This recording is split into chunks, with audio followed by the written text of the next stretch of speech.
Pinalikulungan ang dating preso matapos maaresto ng mga otoridad sa ikinasang bypass operation at nakumpiska ang tinatayang 800,000 pisong halaga ng ilegal na droga sa barangay Kalumpang, Molo, Iloilo.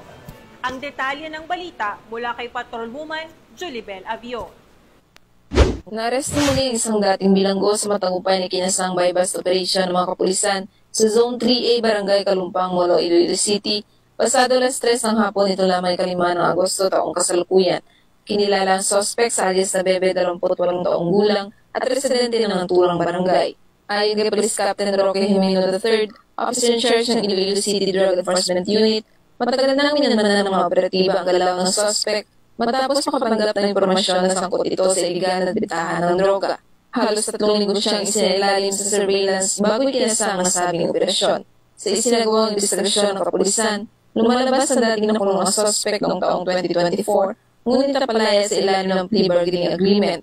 Ayon pa kay Police Captain Jimeno, natukoy na may koneksyon si Bebe sa isang nakakulong sa Bureau of Jail Management Penology sa barangay Ungka, Haro, Iloilo City. Di umano'y doon siya kumukuha ng supply ng iligal na droga na kanyang ibinibenta. Tinatayang umabot sa halagang 816,000 pesos ang nakumpiskang hihinalan siya bumula sa operasyon. Dahil sa dami ng nakumpiskang kontrabando at lawak ng koneksyon, ituturing ngayon ng pulisyang suspect bilang isang high-value drug personality sa lungsod. Nakaharap si alias Bebe sa kasong paglabag sa Republic Act 9165 o Comprehensive Dangerous Drugs Act of 2002. Kasalukuyan siyang nasa kustudiya ng ICDEU para sa karagdagang investigasyon at pagsasampa ng kaso. Patuloy ang paalala ng PNP sa publiko na makiisa sa kampanya kontra iligal na droga at agad i-report ang mga kahinalang aktibidad sa kanilang lugar.